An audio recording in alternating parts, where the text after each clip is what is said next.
तो देखिए दर्पण जो है दो प्रकार के हैं, एक अवतल और एक उत्तल। तो दर्पण जो हमने पढ़े थे वो सिर्फ परावर्तन के लिए पढ़े थे। इसके लिए परावर्तन की घटना क्या होती है हमने बता दिया आपके लिए, ठीक है। जब प्रकाश किरण किसी चिकने तल पे पड़ती है तो वह परावर्तित होकर उसी माध्यम में वापस लौट जाती है, उसी माध्यम में, अंदर नहीं जाएगी उसमें।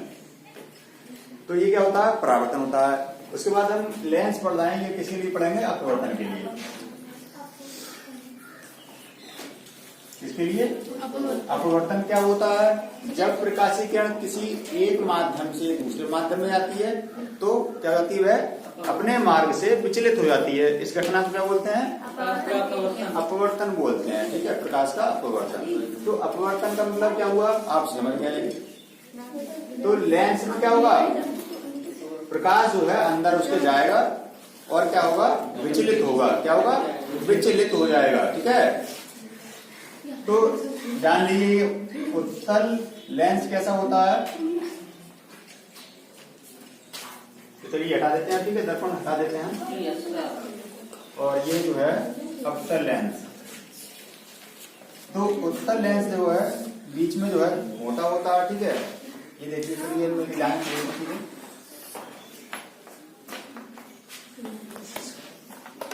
ये ठीक है, ऊंचाई लाइन जो है होती नहीं है, सिर्फ आपको बता दिए। ये देखिए ये क्या होता है, उत्तल लेंस। और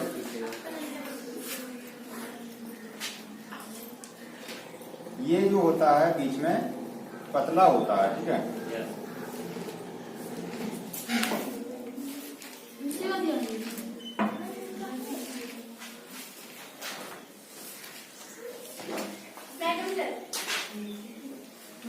तो देखिए उत्तल लेंस जो है बीच में मोटा होता है और अवतल लेंस बीच में पतला होता है। आपको पहचानने के लिए इतना ही काफी है, ठीक है, समझे नहीं। अवतल लेंस बीच में पतला होता है, किनारों पर मोटा होता है। उत्तल लेंस किनारों पर पतला होता है, बीच में मोटा होता है, ठीक है, समझे ना। अभी हम बात कर रहे थे दर्पण के बारे में। तो दर्पण जो है दो प्रकार के थे, कौन से, अवतल,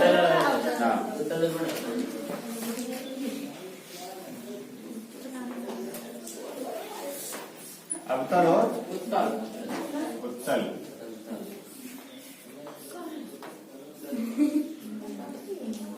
साथ में इसलिए ले रहे हैं ताकि आप दोनों में तुलना कर सकें आप, ठीक है।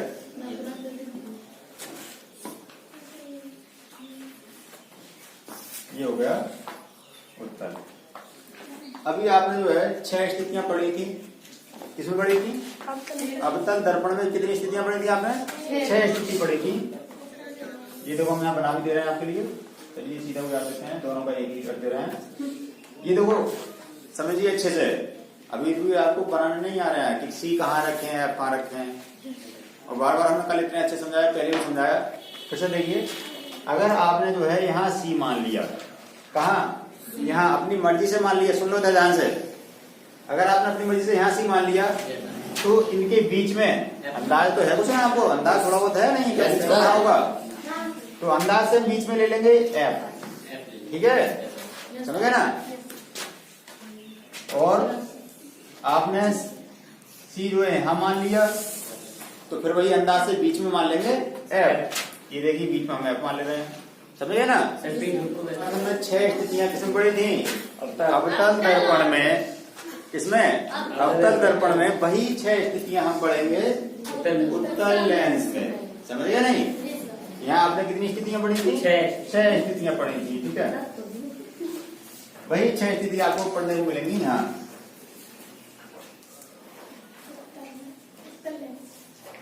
समझ गए नहीं, समझे ना। और वहां पर आपने कितनी पढ़ी थी, इसमें 2, ठीक है, और 2 इसमें आपको पढ़ने को मिलेंगे बस, ठीक है। एक अनंत वाली और बगैर कहीं भी रखो, कोई पढ़ना पड़ेगा, ठीक है, समझ गए नहीं। तो ये हो गया आपका, ये क्या हो गया, ये क्या है, ये रेखा क्या है, मुख्य अक्ष है। ये जो बिंदु होता है बीच में, इसे हम लिखते हैं ओ से, प्रकाशिक केंद्र बोलते हैं, ठीक है। क्या बोलते हैं? प्रकाशिक।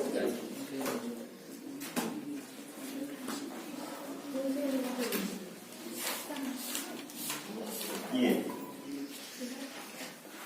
ठीक है। इसमें भी क्या बोलते हैं? ओ बोलते हैं इसे, ठीक है।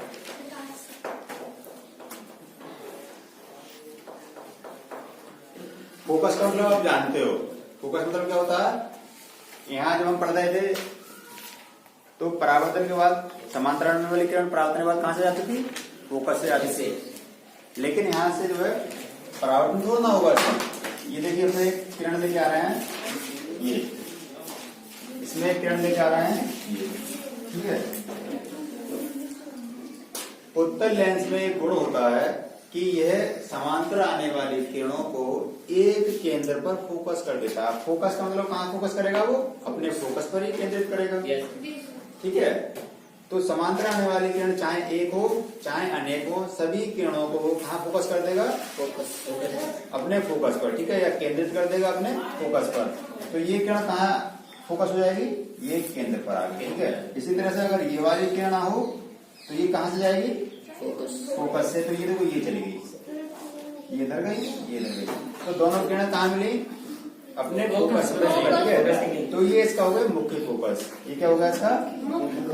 सर आगे नहीं, वो नहीं सर, आगे फोकस पे नहीं, वो तो इसका डबल ले लिया, ठीक है। तो इसमें सी था, इसमें ऐसे जो है 2F ले लिया, ठीक है, वो मतलब नहीं है इसका। तो ये क्या होगा? इसका मुख्य फोकस।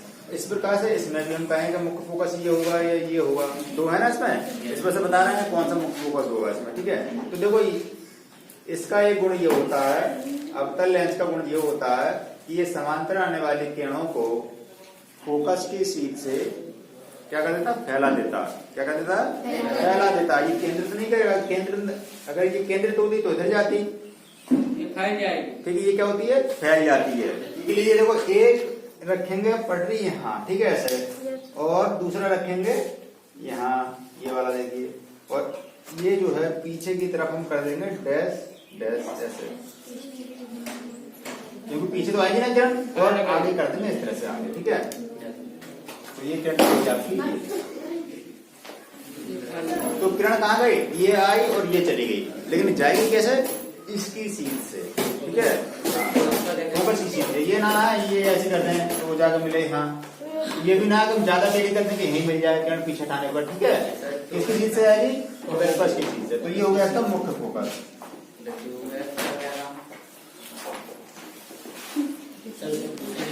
उसका कोई काम नहीं है, बस वस्तु रखने के काम आए कि वस्तु कहाँ रखी और प्रतिबिंब कहाँ बनेगा, बताओ कैसे कि कहाँ बनना है प्रतिबिंब, ठीक है। क्योंकि प्रतिबिंब यहाँ पर भी बनेगा और यहाँ पर भी बनेगा, तो सिर्फ बताने के लिए प्रतिबिंब कहाँ बनेगा। उसमें सी था, इसलिए इसमें जो 2F ले लिया है, उसमें सी था, ठीक है, वक्रता केंद्र था, इसलिए इसमें जो है फोकस का दोगुना ले लिया, ठीक है।